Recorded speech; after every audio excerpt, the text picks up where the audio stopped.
Hi, folks.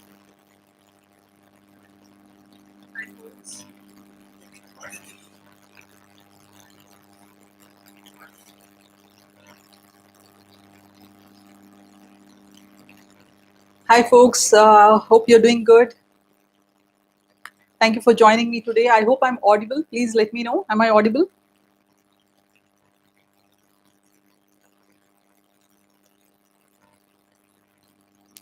Am I audible?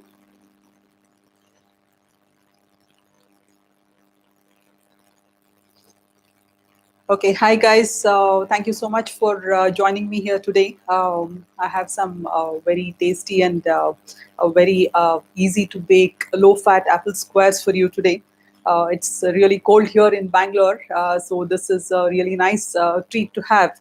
Something nice and warm you could have. Just give me a moment, please.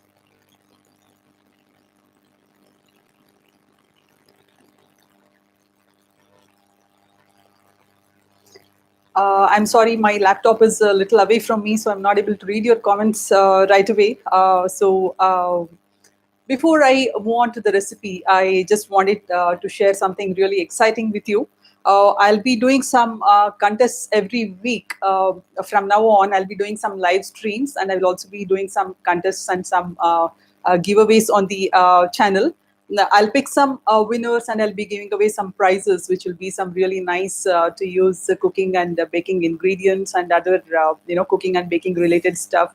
I'm sure you will enjoy using.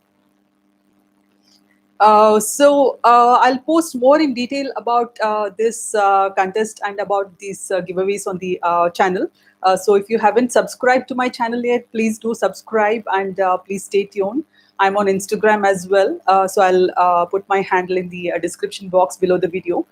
So you can follow me on Instagram and I'll be posting updates on my Facebook page as well. So this is going to be happening really soon. I hope to see you all around for this. Lots of contests and lots of lucky dips and prizes for the winners. And this is going to be for a few weeks, starting from next week. So please stay tuned for the updates. And if you'd like to see these giveaways, please do tell me. I would like to see your comments. Do you want me to do these contests and these giveaways on the channel? Please give me a thumbs up or tell me something so that I know that you would also like to do this. So, coming to today's recipe, this is called as Custardy apple squares, and this is from Dory Greenspan's book. You have heard me talk about her quite often on the channel. I've done a few of her recipes on the channel, and this recipe is from this book. This is a really nice book, and I'm going to be baking from this book. It's called as Custardy apple squares.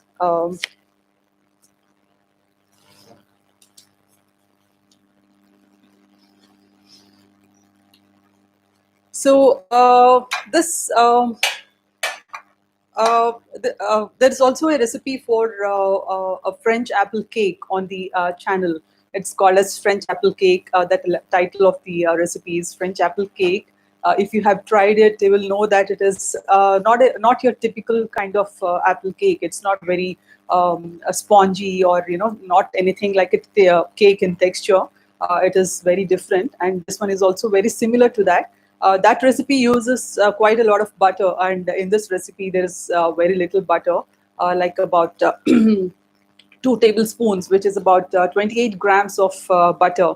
So that is relatively very less for a cake. And of course, there is fat from the eggs. There is fat in the egg yolks, but from butter, there is very little butter in this. There's about 28 grams of butter, but still you get a really nice bake at the end of this, and it's very tasty. You can eat it as it is for a snack, or you could have it for breakfast because there's a ton of apple in this, and there is very little sugar, and there are eggs and a lot of healthy stuff in this. So this could as well be your breakfast, and you could also have it for dessert.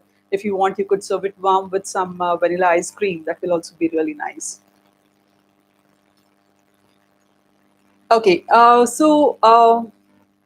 let me just go through the comments before I begin the recipe. Just give me a moment, please.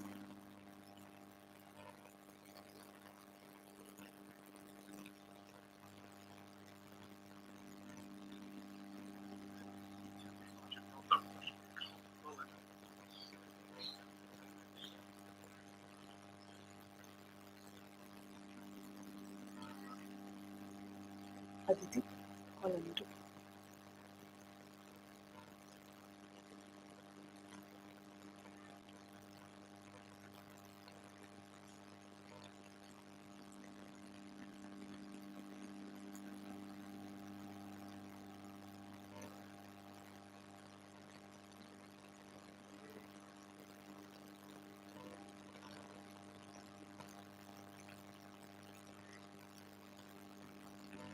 Okay. I'm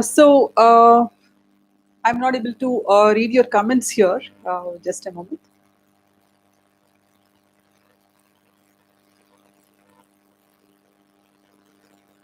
I'll just get my tab. I can't read the comments on my phone.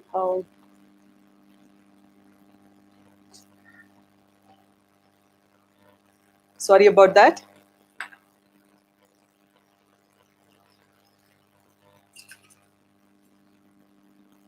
I'm doing a live stream for the first time on the channel. I'm doing a live stream, making a recipe on the channel for the first time.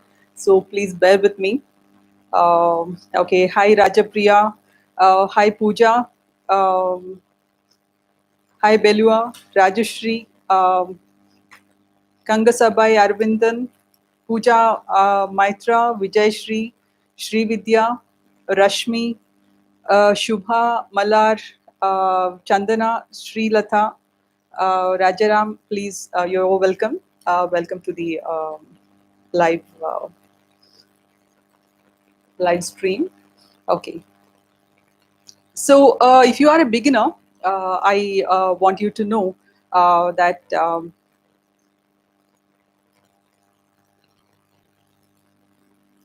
okay, so I'll be posting the ingredients for the recipe in the description box below the video, so you don't really need to note down anything as such right now.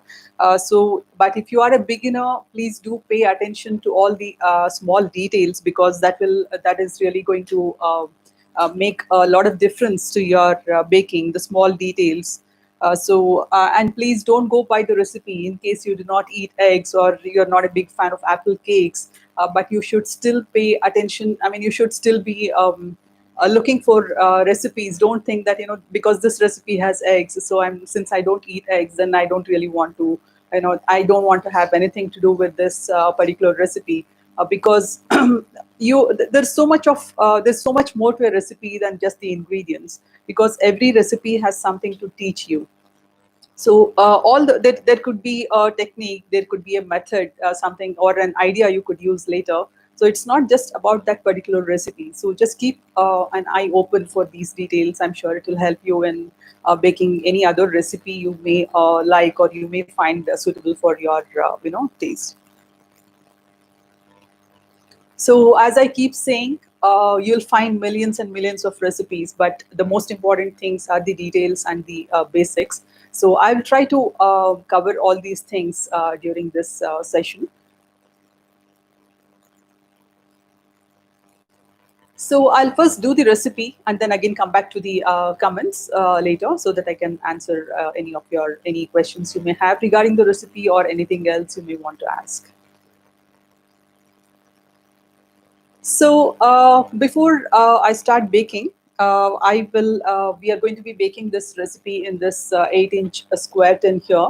I'm going to be lining this baking tin with some baking parchment. So baking parchment is a very, very useful thing to have, and it's not the same as wax paper. You typically get wax paper at most departmental stores, but that's not what we want to use here. We need some baking parchment. This is non-stick, and it will prevent your cake from sticking to the pan. So it's a very handy thing to have.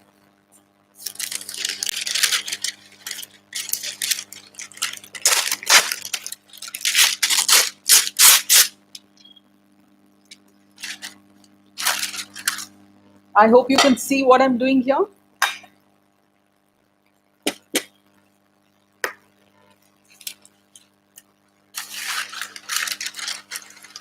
So I'm just going to push this baking parchment inside this tin.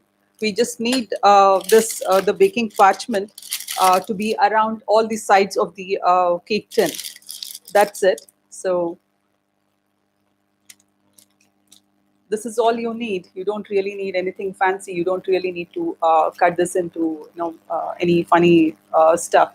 So you just need this to be like this, just to prevent this from sticking to the pan. That's all we need. And there's no need to grease the parchment paper. We'll just leave it as it is. And before I forget, we need to preheat the oven to 200 degrees centigrade. This is one of the first things you do when you start, before you do anything. So you will need to preheat your oven to the required temperature. In this particular recipe, it is 200 degrees centigrade. So I'm going to be preheating the oven to 200 degrees centigrade.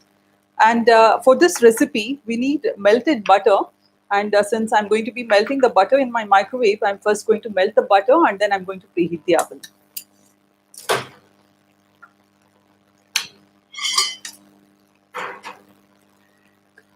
This is 28 grams of butter. This is very soft butter. I'm going to be putting this in the microwave for about 30 seconds. That should do.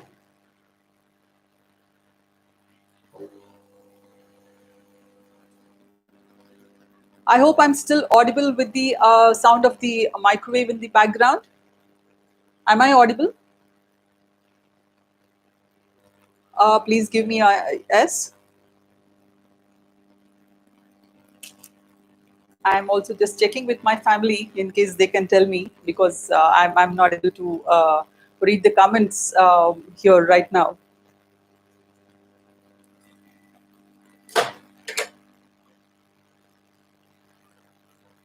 So having family at home during this time is kind of helpful for these things, if not for everything else. So I've melted the butter and now I'm going to be preheating the oven to 200 degrees centigrade.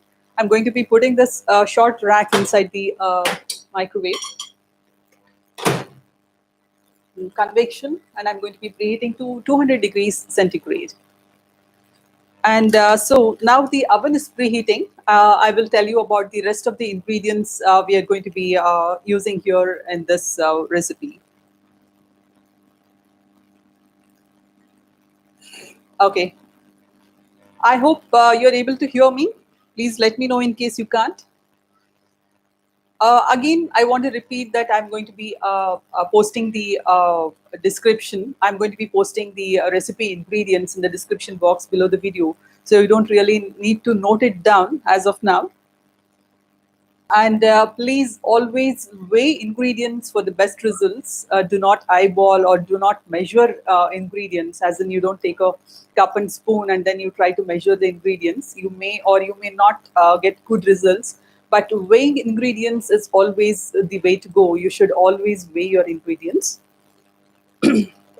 So, since obviously this is an apple cake, we need apples, and I'm going to be using these regular apples. You get these. I'm using this red gala apples here, and I have peeled the apples, and then I have sliced them using a mandolin slicer into slices like this. You can see this. These are thin slices, so I've used a mandolin slicer. Uh, this all of us will have something like this at home. So I've just used this to slice the apples into very thin slices.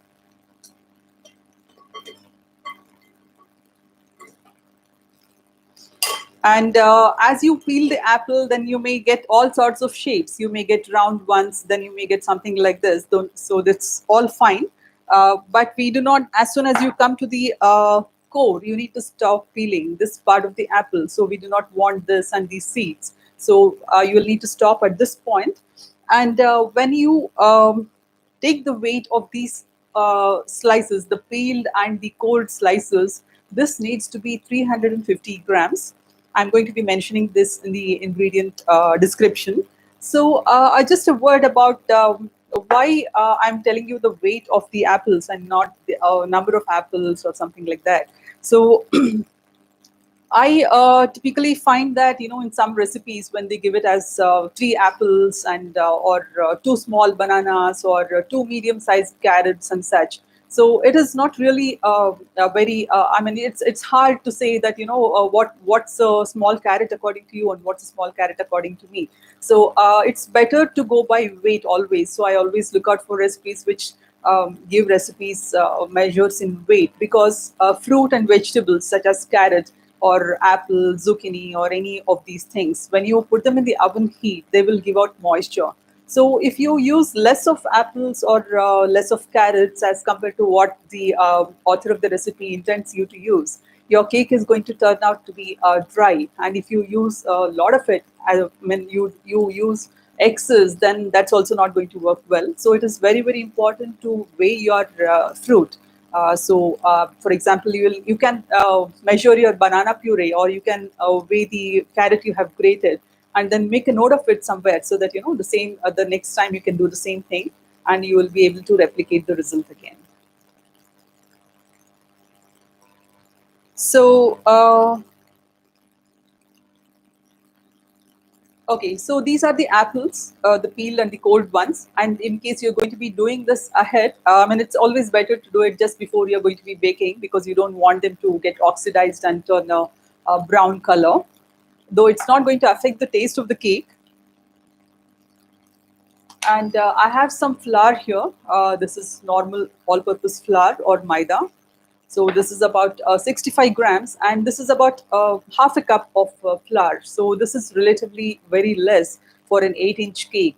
Half a cup of flour is, in comparatively a very small quantity of flour. So that is what makes this recipe very different, because you have a tiny bit of flour holding all those apples together. There's just enough flour to hold the apples. So I think that sounds really good to me.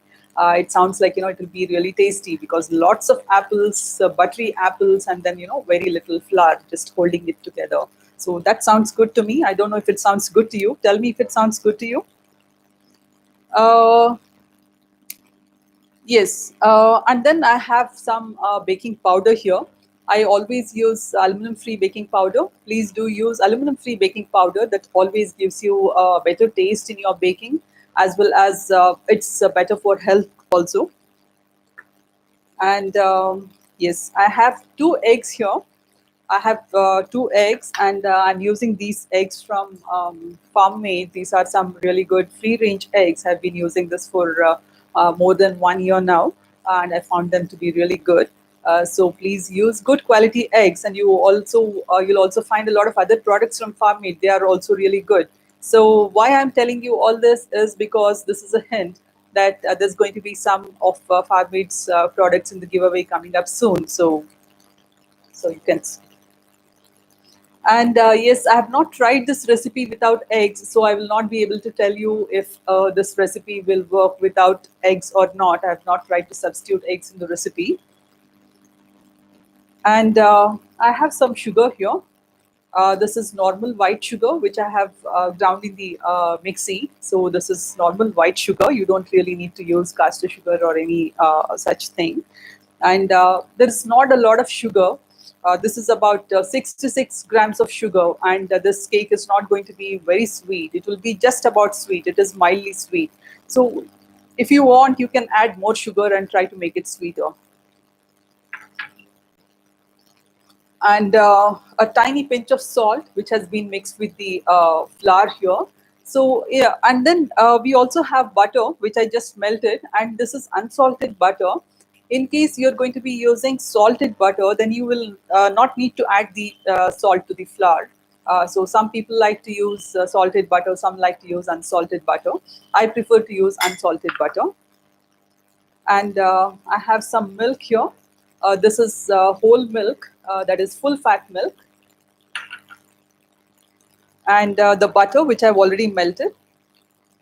So the first thing we need to do is we need to sift the flour and the, yeah, and I forgot one very important ingredient.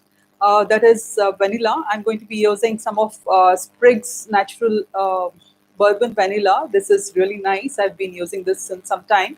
And this is also going to be something you're going to be getting as a you could also win. So there are going to be a few bottles of Sprig for you to take home. So I'm just trying to keep you here so that you come back again and then you also participate in the contest coming up soon. So we'll first sift the flour and the we'll first sift the flour and the baking powder.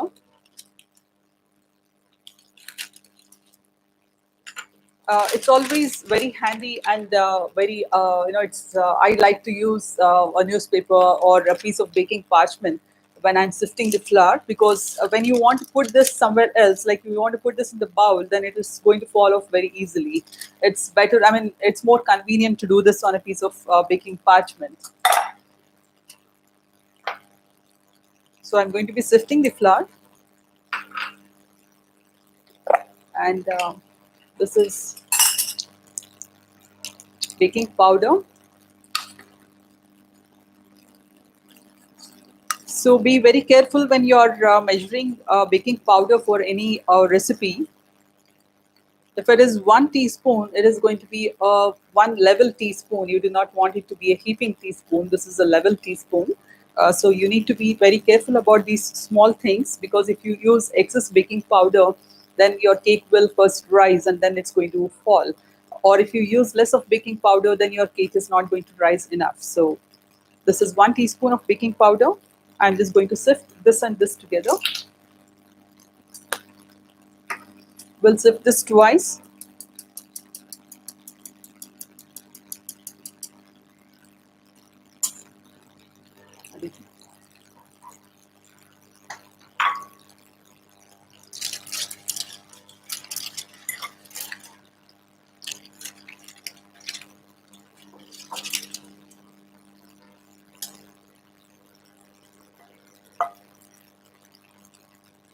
I'm going to sift this twice, and we'll keep this aside.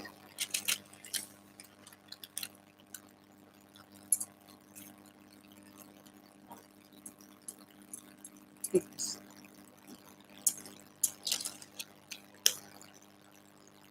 And I have this large mixing bowl here.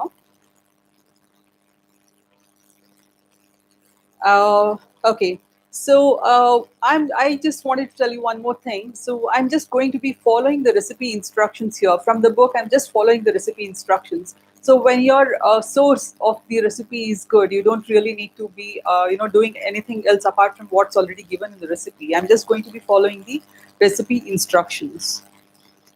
So in this bowl, we'll take the sugar.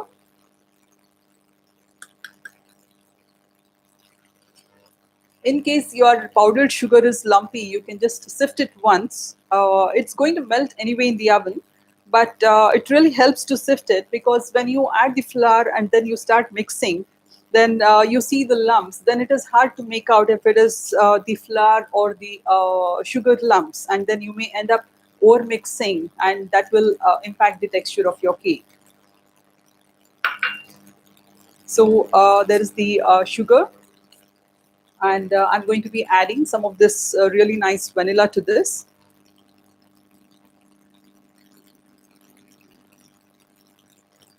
There is about 2 teaspoons of vanilla in this recipe, which is a good amount of vanilla. But in case you are going to be using synthetic vanilla essence, like the kind we get in the normal departmental store, please do not use 2 teaspoons. That will be a lot. It will be extremely overpowering. You don't want to do that. So you can probably use about half a teaspoon or 3/4 teaspoon of vanilla essence in case you're going to be using that. So since I'm using natural vanilla extract, I'm going to be using 2 teaspoons of this.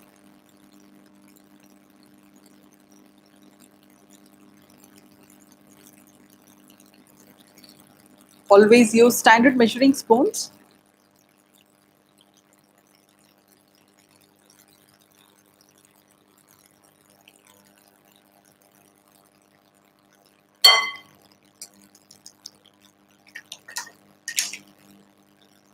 So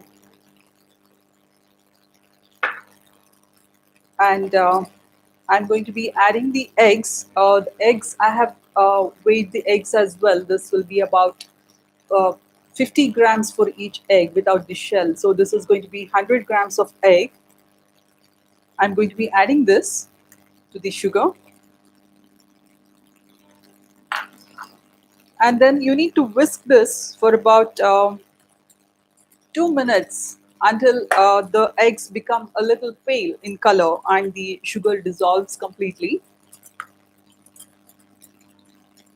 I wish I could show you another view of this, but I'm constrained. I will have to just show you from here. I hope you can see this.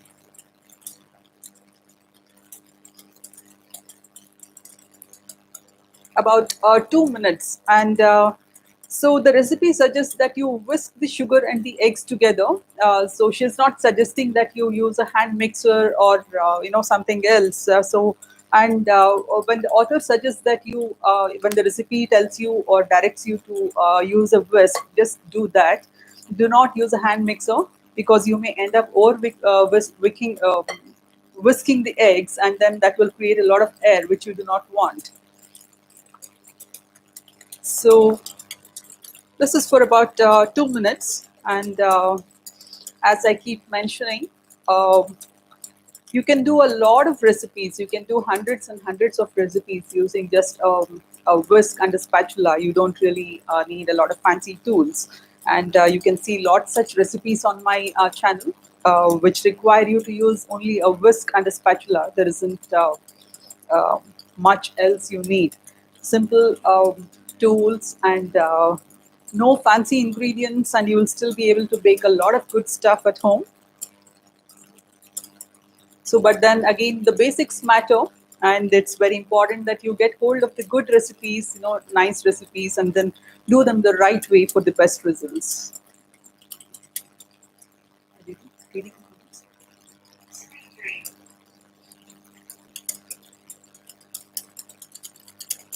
Yeah. So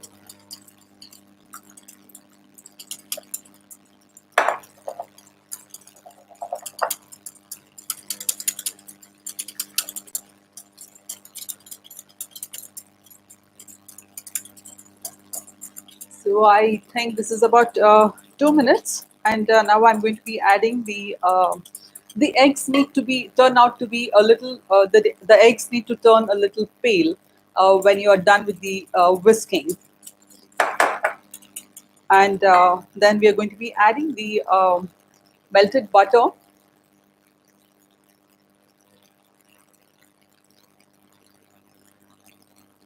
A good spatula will help you scrape out every bit of it.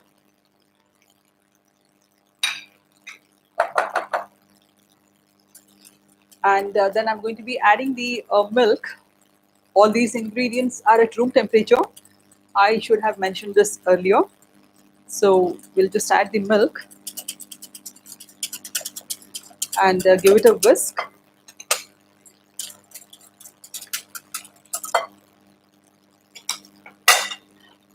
And now we still just need to mix in the flour and the baking powder, which we have sifted together. So I'm just going to be adding all of this here.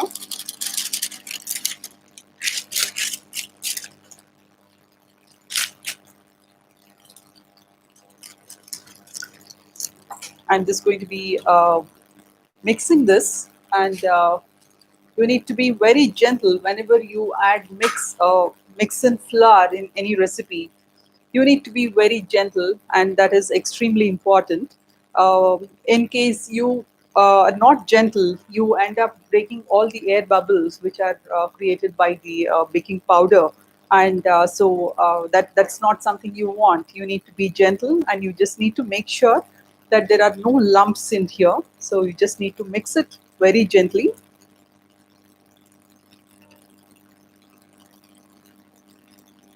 So unless it's from a really good author and a very good source, don't trust any recipe which tells you to beat the flour and then beat it really well, because you're definitely going to be getting a hard or a brick kind of cake out of it if you do that. So just be very careful when you do this. And now the last thing that's left is these apples. We just need to stir the apples in. Make sure there are no seeds, and make sure there are no seeds and any funny stuff in the apples after you peel them. So we're just going to be adding these apples here,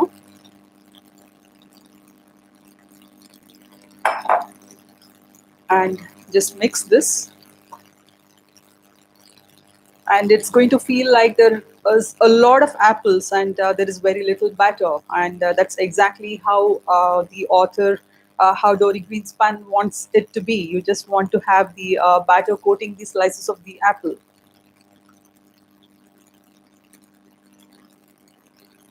So this is how it's going to look. It's going to be a lot of apple and very little batter, and we will pour the batter into the cake tin.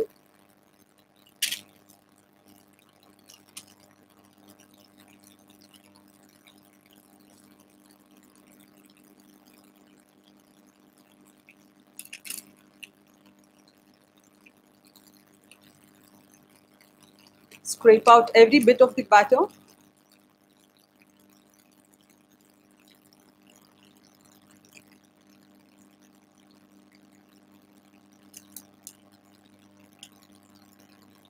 And you do not want to keep the batter waiting whenever you mix the cake batter for any recipe, unless the recipe tells you to do that, because the action of the baking powder begins the moment it comes in contact with the liquid in the recipe. So if you keep it waiting, then you're not going to be getting the same texture. And I'm just smoothing the top here, and it's not going to be completely even because there are apples in here. So I'll just show you how this looks. It's going to look like this.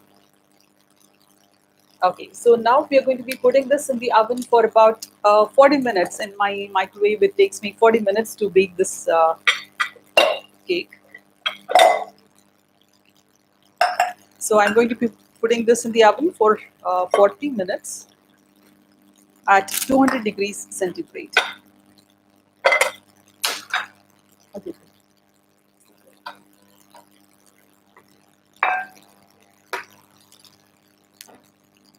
I'll just make sure that the low rack is in place before I put the thing in, because of this. It keeps rotating, and then sometimes the rack is not in place. So you just need to make sure that it is in place and then put it in for about 40 minutes.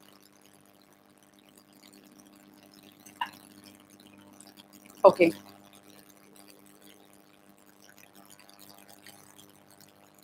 Okay, so the baking time in my oven may be different, and in your oven it might vary a little bit. So you just need to go by the indication in the recipe. Watch out for the indication mentioned in the recipe. In this particular recipe, Dory Greenspan says that the top of the cake should look a light golden brown, and it has to be puffed uniformly. So you're just going to be watching out for that. So in my oven, it takes 40 minutes. In your oven, it may be done in 35 minutes, or it may take 15 minutes. So you just need to watch out. And at the end of the baking, you want a toothpick inserted in the center of the cake, should come out clean. So these are the two things you're going to be watching out for. So while the cake bakes, I'm just going to go through your comments here.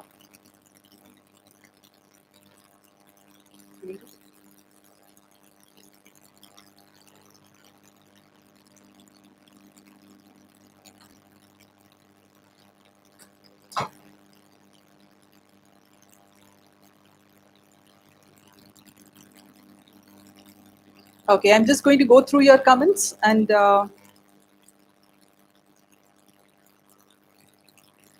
hi Mona, hi Kumuda, Marina Das, hi, and hi Rupa, hi Ashwini, Josen sisters, hello, and okay, so Marina Das, okay, hi Marina, and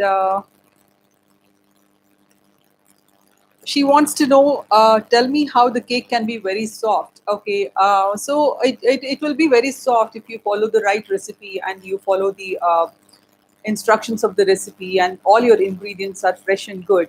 And it's hard to tell you one particular reason or one particular point that can make your cake soft. So it's a combination of different factors. So that is why it is very important for you to know your basics, to know to be using the right recipe and using the right ingredients and following every small thing in the recipe correctly, and then doing everything right so that your end product is good. So it's hard to say that, but yes, I did mention a couple of pointers here. I'll come back to that again. Uh, Adam Joby wants to know: is there any difference between butter paper and baking paper? Um, there's something called as you get something called as butter paper in the stores. So you do not want to use butter paper. You want to look out for baking parchment, butter paper or wax paper. Sometimes it is called. So please do not use that because it has a coating of wax on top of it. So when you put it in the oven, then the wax is going to come onto your bakes, which you really don't want. So please use baking parchment. You can find some of these products and some things on my Amazon storefront. I'll be giving a link to my Amazon storefront in the description box below the video. So you can just look it up. I have added some things you might find useful. Pratik wants to know, I want to know a little about whipping cream, Amul, and how to make cream using Amul whipping cream.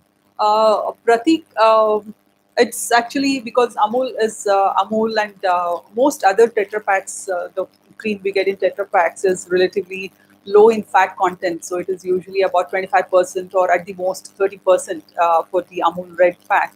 So it is, some people have been, some magicians, I should say, they have been able to whip the cream, and then they have been successful with whipping Amul cream and cream in Tetra Paks. But somehow it has not really worked so well for me. But it is something I very commonly use in my desserts and in baking. But for whipping, it has not really worked well. You can try the dairy cream. You can, depending on the city you live, you can look out for high fat whipping cream, like dairy cream, like Milky Mist and stuff, which is usually kept in the refrigerator. So there is a video in my on my channel, how to whip cream. You can just go to that video, and then maybe you may find some tips which may help you.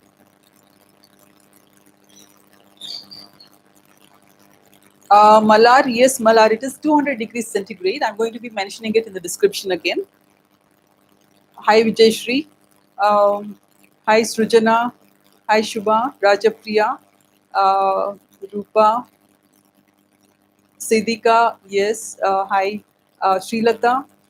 Please let me know the oven you're using. Is it both microwave and oven in one? Srilata, I use a LG convection microwave. This is a very old model. This is almost 10 years old. This is a convection microwave. I use this for both baking and reheating also. It's a convection microwave, so it can be used for baking as well. I hope that answers your question. Yes, Srilata wants to know if I can give an alternate for eggs because she is a vegetarian. Srilata, I have not really tried this particular recipe without eggs, so I can't really tell you for sure. But if I do make this recipe without eggs, I'll definitely update this in the comments, or I'll just put it in the description so that you can see that. I'm so sorry I can't give an alternate for eggs for this particular recipe here. But for other recipes, there's no one egg substitute which will work for all recipes. It depends on that particular recipe. So generally, sometimes condensed milk is used as a substitute. Sometimes yogurt is used as a substitute. In some recipes, flax gel is used. That is. Flax seeds, you get them in the grocery store. Just make sure that they're really fresh and they're not smelly, because these are all rich in oil, so they tend to go rancid soon, and then they may be smelling. So you want to get these, you can try out these seeds. Generally this works well in some kind of cakes and some cookies as well. But flax seeds usually have this very strong, a very assertive smell, so which may or may not go well in all recipes. But generally, in recipes which require you to use nuts, say in a carrot cake, it might flax gel may work. So you will need to roast the flax seeds, then you will need to cool and then grind them to a fine powder, and then mix it with warm water. Let it sit for about some like 10 minutes until it has that egg kind of consistency. It becomes very gooey and very sticky, and then you can use it. But again, it depends on the function of the egg in that particular recipe. So it may not work in all recipes. So please try not to substitute eggs in the recipes which already have eggs, unless somebody has already tried and tested it out for you. So otherwise, if you are not comfortable using eggs, please go in for eggless recipes. So these are the safer bets. Hi Aishwarya. Hi Mystique. I'm sorry I can't. I am not sure about your name. I would really love to know your name. Reshma. Reshma says, "What can I use in substitute of eggs?" Okay, Reshma, I just replied to your question. And Vidushi Rajesh, what can? Okay, all right. Vidushi has asked me the same question again, and Rajapriya says she's also baking along with me. That's really nice, Rajapriya. I'm not sure if you got all the, if I was able to tell you all the measures correctly. So please make sure that the ingredient measures are right. That's really very important. And Darshini says, what will be the baking time if I bake it in my 25 liters OTG?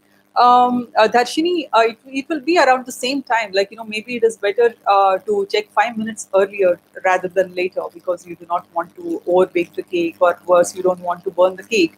So, yes, it should be around the same time. Check 5 minutes earlier. Hi, Jasmine.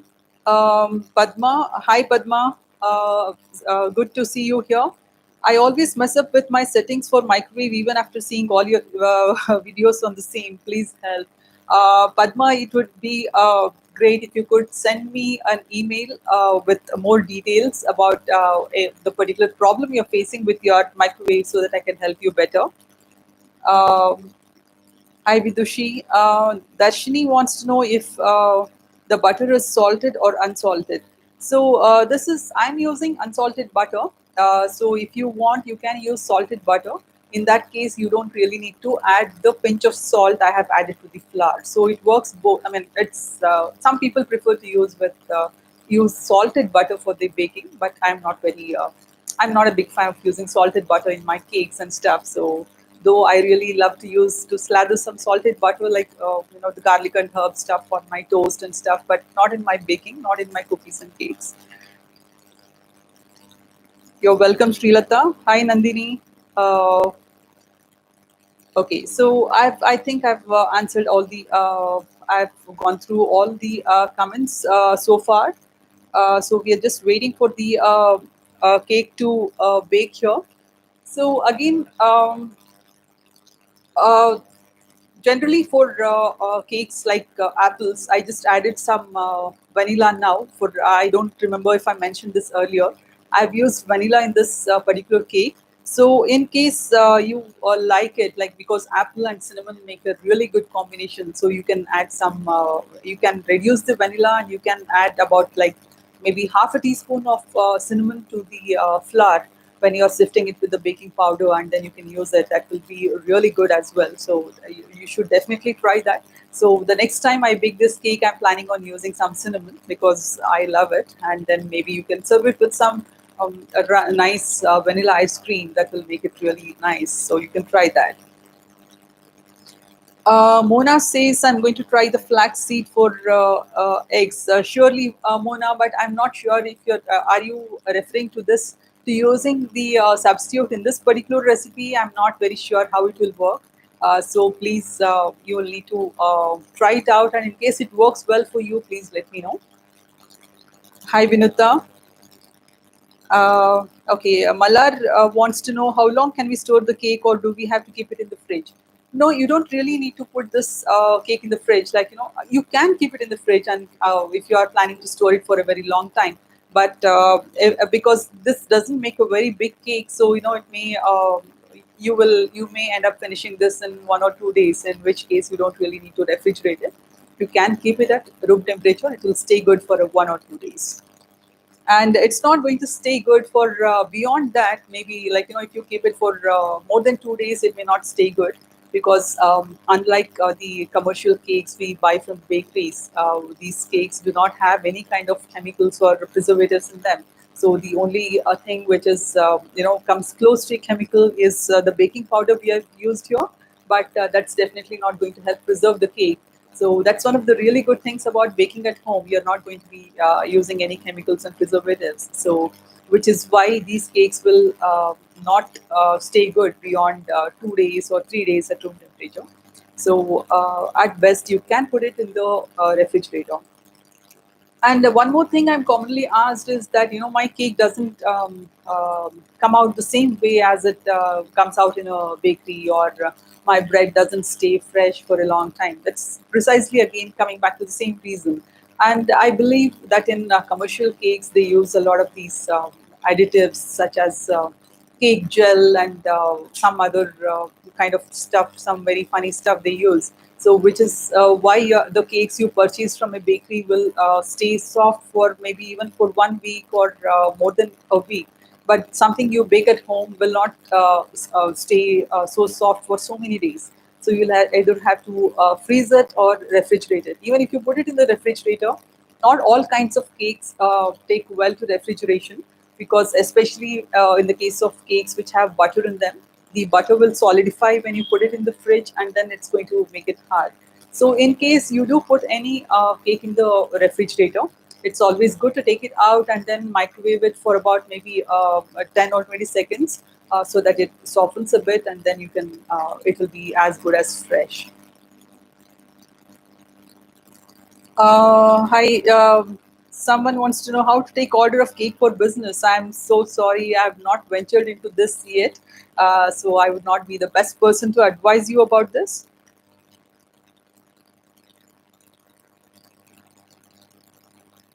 Okay, Ahmad Umair says, I bake in convection microwave. My cakes, pizza puffs are all not cooked from downside.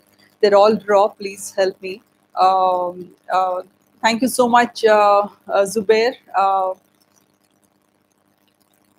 Okay, so if that I would like to know. When sometimes the temperature may not be setting properly in your microwave. It's always a good idea to use oven thermometer to make sure that your microwave is heating properly and it is heating to the right temperature. And in case you're not using the low rack, then it is important that you use that. I have got a few queries saying that can I bake it directly on the glass turntable inside the microwave, because all these things will not help the cake get an even distribution of heat. So in that case, your cake may not bake properly.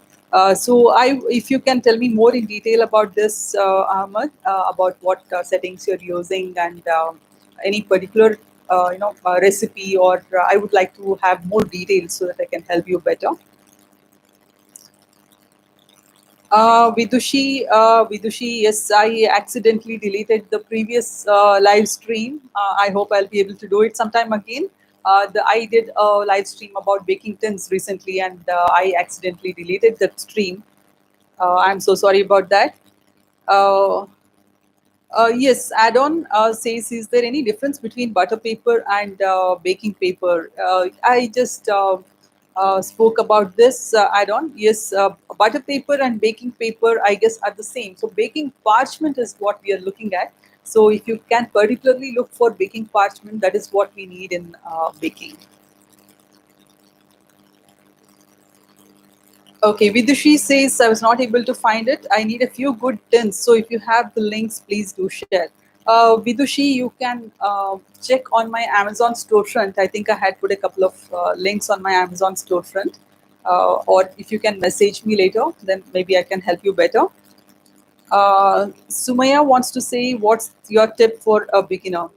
Uh, yeah, my very favorite tip, Sumaya, as I keep repeating and I keep boring you all with the same thing over and over again, is that get your basics right. The basics are the things that matter the most. It's the most important thing, because generally I see that even I was like that, like, because I this whole thing started, this channel and my blog for beginners and all these things. I started because I started it all wrong. I did it all wrong because I knew nothing. I just tried to blindly jump into baking, and then that's when you do it all wrong because you don't even know what you're doing. You're just searching in the dark, so it doesn't work like that. So it really helps to get your basics right, and you need to know how to from the buying the kind of oven you need for your requirement and for your needs, and using your oven properly, and using the right size tins, and using the right tools, and using the right ingredients, and using them in the right way, and finding good recipes, and then following the recipe instructions, and understanding what the recipe wants to tell you. So all these things make a lot of difference, and it all adds up to the final product, which maybe your cakes or whatever. And always please start with very very simple recipes because it's really very tempting, that I want to bake 100% whole wheat cake, or I want to make something I saw on television. But it really helps when you start simple, because when you do very simple things, then it first thing is it helps you get used to your oven and to the baking process. Like for example, weighing, and then lining your tins and pans, and then using your oven correctly, all these things. So and then when you start doing simple things, then when it comes out well, then it really motivates you to do more. So if you attempt something very complex in the beginning, and then it doesn't come out well, then unless you are very highly motivated, your motivation is very strong, you will tend to say that, okay, I don't really want to do this, let me just go to a bakery and then buy something and eat. So we don't want that to happen. So you want to learn things right, you want to start simple. And then there are some good recipes on my channel, maybe you can look up. There is something like granola, there is some granola bars, and very simple recipes. So get your basics right, and start simple and keep at it, so that will really help you. um, yeah, okay. Sumaya wants to know, please make a apple tart once, and that can be baked in an air fryer. Definitely, Sumaya, I hope I'll be able to bake more things, and maybe I'll also bake an apple tart. I have chosen a very, very simple recipe for this live stream because I'm doing this for the first time. So I wanted to do something really simple. I will hopefully do some apple tart and maybe more stuff down the line. Yes, some people do bake in an air fryer. You can try it out if that works well for you. Then it's more than anything. It's for people who have very large ovens, like say 60-liter ovens, or bigger ovens. Then it doesn't make sense to preheat such a big thing for a small batch of cakes or something you want to bake very small. So for people like that, then it makes sense to just have this handy, very compact gadget, which will heat up very fast, and then you can make some small quantities of things. So you can definitely try. I have seen a lot of people bake stuff in the air fryer, though I have not used it for baking, but you can definitely give it a try. Srilata, my email ID is suma.rauji@gmail.com. You can find it in my on the channel as well. So I will anyway put this in the description. So if any of you want to reach out to me through email, you can reach out to me. Srujana wants to ask, what are the measurements for ingredients? So I'm going to be putting that in the description box below the video, Srujana. In a little bit, I'll be putting that. Uh, Sindhu says, I have a halogen oven. The heat gets distributed from the top, so browning happens faster on the source, and the inner part is not completely cooked. Please suggest alternatives. I've not really used a halogen oven, so I really I don't have much idea about this, Sindhu. I'm very sorry about that. But then I think you will need to, if the upper part is getting brown very fast, then what I normally do, and what people normally do, is in that case, you just take a piece of aluminum foil and then put it on top of your cake, so that the top doesn't come in. It's not as much in contact with direct heat with the heating source. So you can try doing that. I'm sorry, I can't help you much because I've never tried this. I've never used an halogen oven.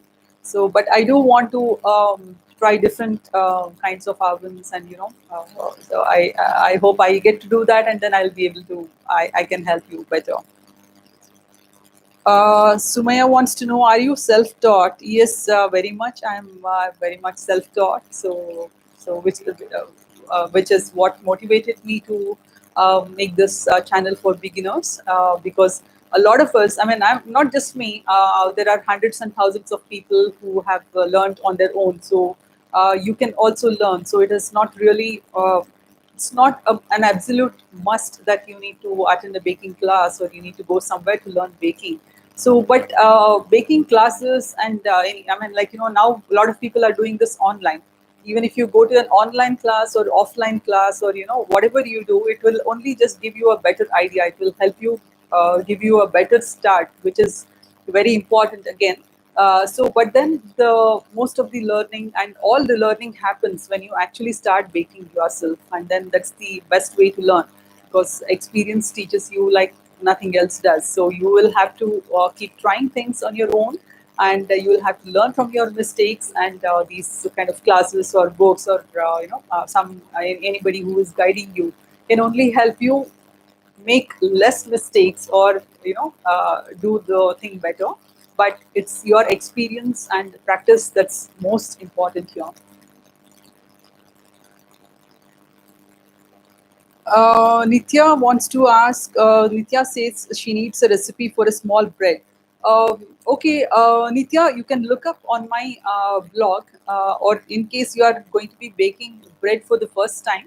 If you're going to be using baking with yeast for the first time, then please start with simple pizza, because that's one of the simplest and one of the safest recipes you can try using yeast. So you can find one video on my channel, which is no need pizza. So it's a very easy recipe, and make sure that you're using good quality yeast, and try to get instant yeast. There are a couple of brands such as Glorypan, and there is one more called Angel, there is Prestige. Try to use instant yeast. Do not use the active dried yeast we get at most departmental stores, because most of the times this kind of yeast doesn't work, and so you will just end up doing everything, and then you may not get a good bread out of it. So please try to use instant yeast, and check out this recipe for no need pizza on my channel. And there are a few recipes for bread on my blog, so you can look it up as well. There are some small recipes, small quantities of buns and stuff like that, so maybe you can look that up. Okay, what's the best microwave brand in India? So I'm very, very partial to LG, because I've been using this LG convection microwave since more than 10 years, and this is a 10-year-old microwave. And off late, it has been giving me a little bit of problem, but it has worked really well for me. So I would, in case I will need to replace this microwave, which I hope will not happen. I just want this oven to go on and on, because it's really good. So in case I need to replace, then again I will go in for another model of LG. So you can look up LG. What would you suggest personally, OTG or a convection microwave? I use both OTG and convection microwave, but I find this very, very convenient. It's very handy, so I find this very convenient to use. You can go in for a microwave or for an OTG. It depends on your personal requirement. What are you looking at, and what are the kind of quantities you're looking at baking? So, in case you're just wanting to bake for your home and your family, for a small family like 4 people, 5 people, then a convection microwave is more than sufficient. But please make sure that you go in for at least 30 to 32 liters, because if you buy very small ovens, then you will not be able to fit standard size tins inside the oven. So that becomes a very big problem, because a lot of recipes require you to use standard size baking tins. And if you are going to be if you will have to dial down the recipe, you will need to reduce the recipe so that it fits in smaller tins. Then every time you bake, then you will have to go through the same pain again, so it is going to be very difficult. And when you bake cookies, especially cookies and pizza and stuff like that, it's going to be really difficult, because you will have to bake very, very small batches. So you don't want to do that. So try to get if you're going in for a convection microwave, a 30-liter one will be really good. And if you're going to be buying an OTG, that is an oven toaster griller, then 40 liters will be good. So that size is good enough for quite large tins as well. So you can do that. So if you're going to be planning to, if you want to go in for commercial baking, you want to bake commercially, and you're going to be baking large batches frequently, then in that case, it is a better alternative to go in for a big OTG. Like there are 60 liters, 65 liters, and big ovens also. So because in a convection microwave, the only disadvantage I have found in using convection microwave is that there is you can't bake big batches at one time. You can't keep multiple trays, and you can't bake multiple cakes at the same time. So apart from that, if you want to bake larger quantities, then it makes sense to go in for OTG. So it depends on your requirements. So you can try that out. Thank you so much, Sumaya. It's my pleasure. She wants to know where I'm in India. I'm in Bangalore, Sumaya. Where do you live? Uh, okay. Yes, I use the convection microwave. I use the convection mode for in my convection microwave. Okay. You're most welcome, Nitya. Darshini wants to know any tips to bake a cake evenly in a small size OTG, that is 18 to 28 liters, where a convection mode is not available. Um, you will have to make sure that you rotate depending on your recipe, because not all recipes. What happens is when you typically bake in an OTG, then you will have to rotate the tray halfway during the baking time. For example, if your cookies require you to bake the cookies for 15 minutes, so around 7 minutes or after 6 or 7 minutes, you will need to take out the tray. The oven will still be on, and then you will need to rotate put it the other way. Like for example, if you have put it in like this, then you will need to remove it and then put it the other way and then put it back inside the oven, so that the cookies on this side and this side, the cookies bake evenly, because the heat distribution will be more even that way for whatever you are baking. So I think that's the only tip I can suggest for even baking in a small OTG. Hi Bhuvana, uh, you're most welcome, Malad. You're most welcome, Madon. Uh, so, Sumaya, you're in Chennai. I hope the cyclone has abated now, and there is not much of a problem. So here in Bangalore, it was really, really cold for a few days, and thankfully yesterday and today it's not been so cold. Okay, Bhuwana says she's from Chennai but living in Mumbai. Okay, all right, I got it. Okay. Okay, so we are almost at the end of the baking time. So it is 10 more minutes to go. But if there are any more queries, you can ask me. If there's anything else I can help you with. It's my pleasure, Darshini. If you have any more questions, please let me know. So, guys, you did not tell me, should I be doing a giveaway and a contest on the channel or not? Would you like me to do that?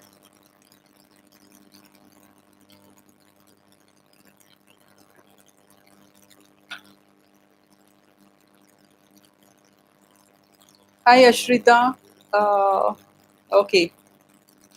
There are times when I get an, Sindhu says, there are times when I get an eggy smell in my bakes. How to avoid that? Um, One thing that can help you is using good quality extract in your baking. Like, you can use a good quality vanilla extract, or make your own vanilla essence extract at home, and you can use that. I find that some bakes will be eggy no matter what you do. For example, if you're baking caramel custard or something like that, because they have these things depend on the eggs, and then the eggs are a very important part of this thing. So some things are meant to be like that.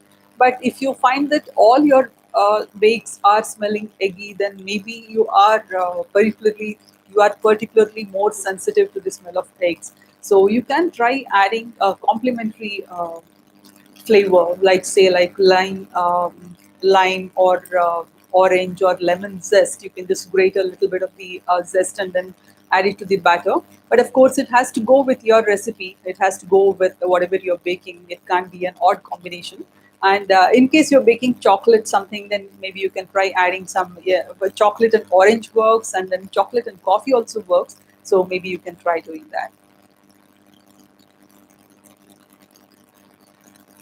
Okay, Ashrita says, please suggest some tips for baking cookies. I have tried them 2 times, but they did not come out very well.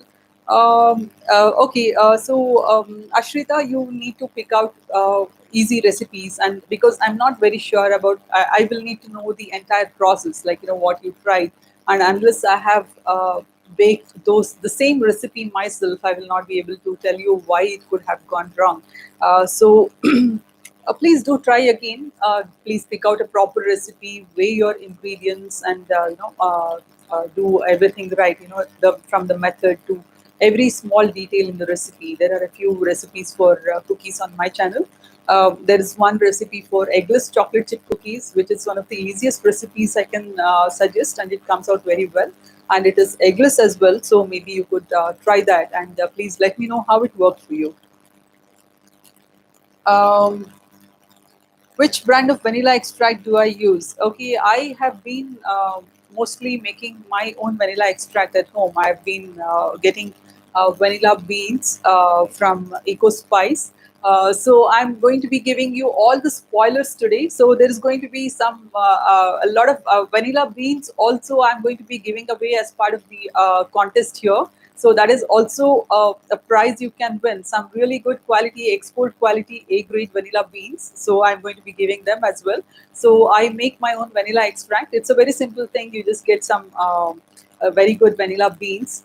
You have to make sure that they are good quality ones. That is extremely important, because sometimes in the stores, and we find that they would have kept some two very dry twigs of vanilla in one very fancy looking some container, and then they will sell it to you for a very huge sum of money. So it doesn't really work. So you don't want to do that. So you want to get good quality vanilla beans, and then you put that, you just slit it down the middle, and then use some 3 beans, and then put it in one 180 ml bottle of vodka, and then you just let it sit for maybe 2 months or so, and then the vanilla is infused into the vodka, and then you can use it as extract. So that's what I've been doing mostly. But off late, I've started using this and another brand of vanilla extract. And those of you who are looking for vanilla extract without alcohol, then maybe you can go in for something like this, because these do not contain alcohol. Rajapriya wants to know, when will you start the giveaway? I'm going to be starting this next week, Rajapriya. So next Monday, in all probabilities, the same time, I'm going to be doing another live baking stream. I'm going to be doing another live stream. I'll be baking another recipe for you. And I'll be mostly posting another video with the details about the giveaway. And it's going to be very simple. You don't really need to do a lot of things to win the prizes. I'm not going to ask you to bake anything or do anything as such. So it's going to be really simple, and then the prizes are really nice. So please do look for, and I hope you'll stay tuned and you'll be around here. And I hope you'll participate in this. You're welcome, Ashrita. Sandhya Verma wants to know, which brand of baking powder are you using? So I'm currently using, I have been using this since a very long time, Sandhya. This is Rumford aluminum free baking powder. You can check out aluminum free baking powder from Urban Platter. This is on Amazon. You can find this on my Amazon storefront. That's a brand you can easily find here in India. Though I've not used Urban Platter, but I've heard that it is good, so I intend to try it out sometime. But you can look it up.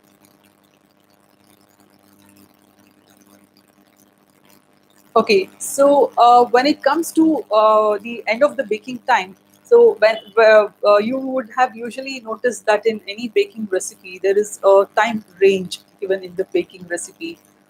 Mostly recipes will not tell you that bake exactly for 10 minutes or 15 minutes or something. So it's usually like 10 to 12 minutes, or 25 to 30 minutes, or it's always a time range. There's a time range which is mentioned. So because that's because all ovens are different. So and you may what happens in my oven in 30 minutes may not happen, the same thing may not happen in your oven at 30 minutes. So it's only an approximate indication, and you always need to watch out for what is the indication for the recipe to be done.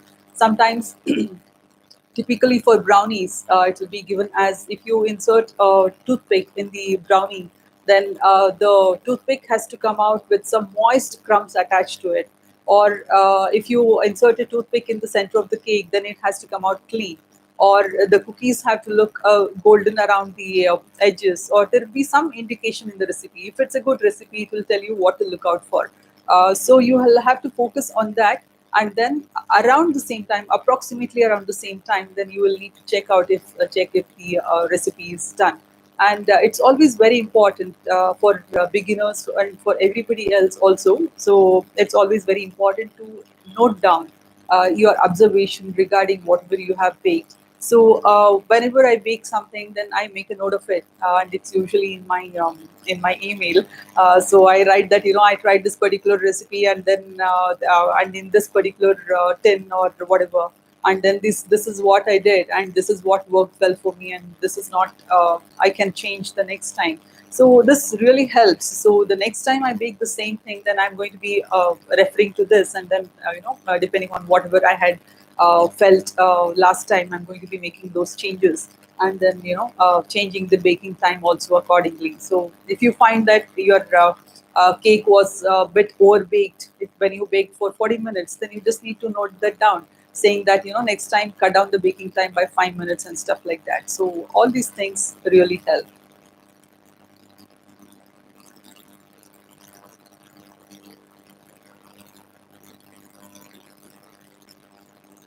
I'm just going through the comments to make sure I've not missed out on anything here.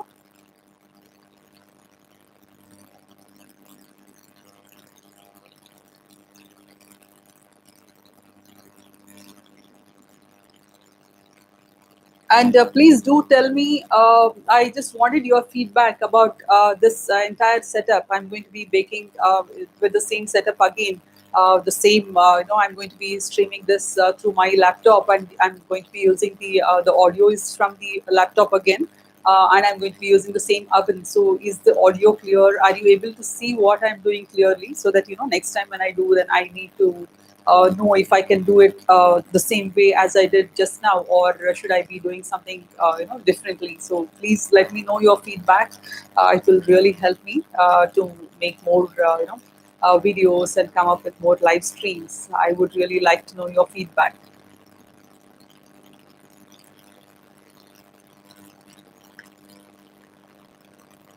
Thank you so much.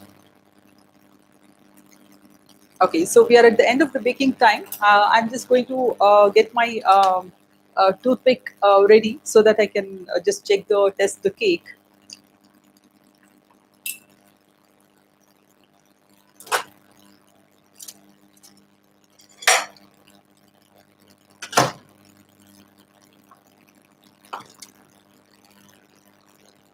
So I'm just going to be putting this toothpick here. And it's always better to use a wooden toothpick rather than so this is clean, so it means that this is baked now, and I'll just show you how it looks on top.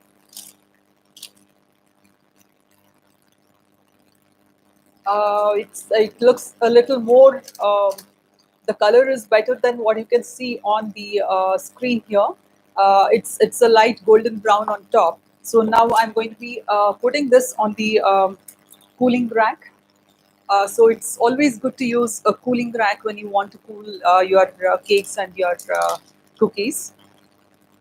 So we'll just put it here, and I will let this cool.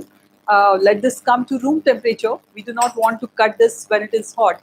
So not everything tastes good when it is hot. So, and this can also be something which works to be counterproductive. When you slice a hot cake or a hot bread, then all the moisture is gone, and then sometimes the cake continues to cook and bake in the heat which has been retained inside. So, and then it may taste funny, it may taste like it is not baked properly. So please make sure that you let it cool properly on the cooling rack. Let it cool for about half an hour or more than that, and then you can slice it and you can eat it. So I baked this. I'll just show you this thing I baked in the morning today. So just in case, I just wanted to be sure that sometimes that it happens that the power goes off at the right time, so and I would not be able to show you how it looks. So I had just baked this. So this is the one I baked in the morning today. I wish I could share this with you. And okay,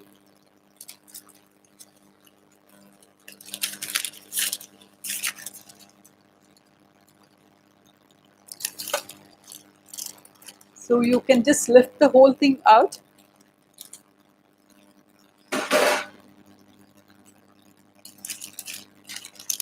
and then cut it on the parchment itself. And you could see that when I mixed the batter and then I poured it into the tin, the apples were all looking here, and it was looking very uneven. And then later, somehow, all the apples will be very nicely arranged like this on top. I don't know how that happens. And then when you cut it, then if you have seen the picture I shared on my YouTube community post and on my Facebook and Instagram, so you can see that it's a kind of nice layers of apple in here. So it looks very nice. So I hope you'll try this recipe, and if you wish, you can just dust it with some powdered sugar, and then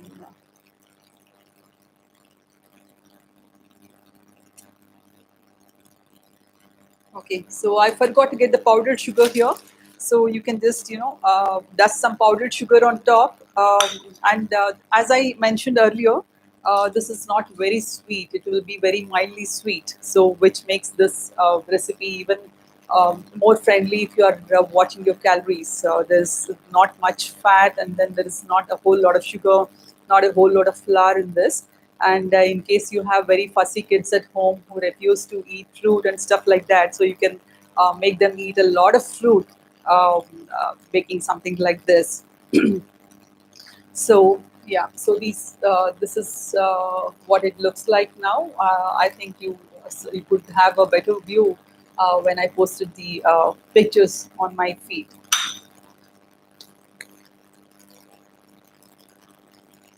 Okay, thank you, Vinuta. Yes, and we really like this very much. Uh,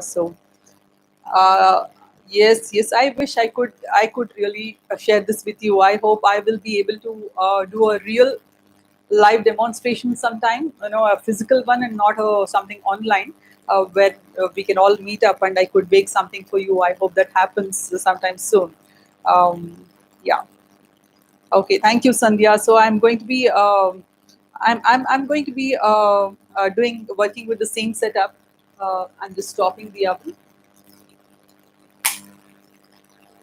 Okay, so I'm going to be working with the same setup.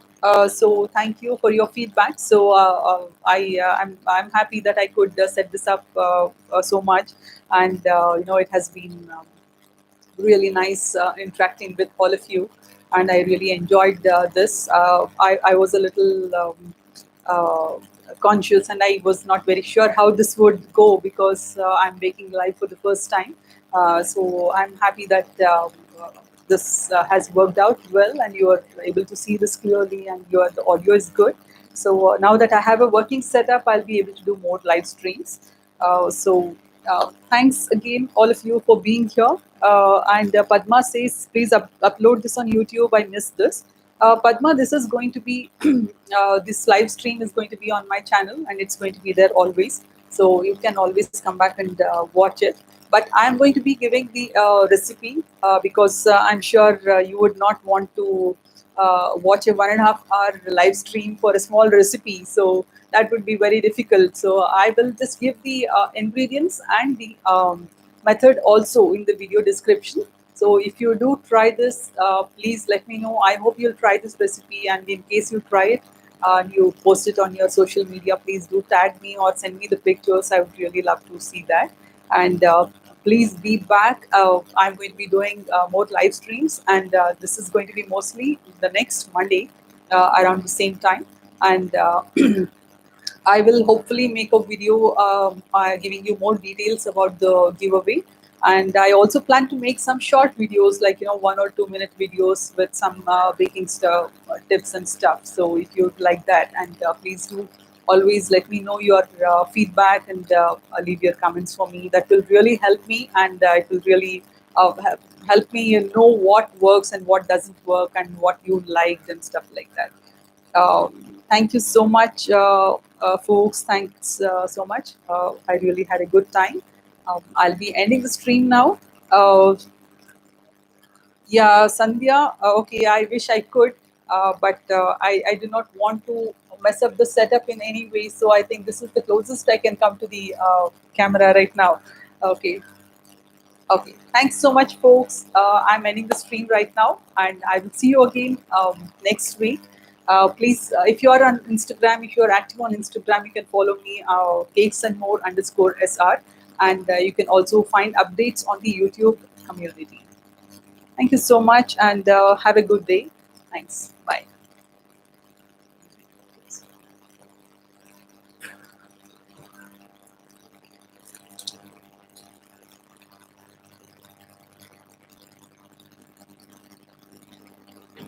End stream. Monday 4 o'clock, Padma. I think so. I will keep you posted. I will update it again. Thanks so much, and have a good day. Bye.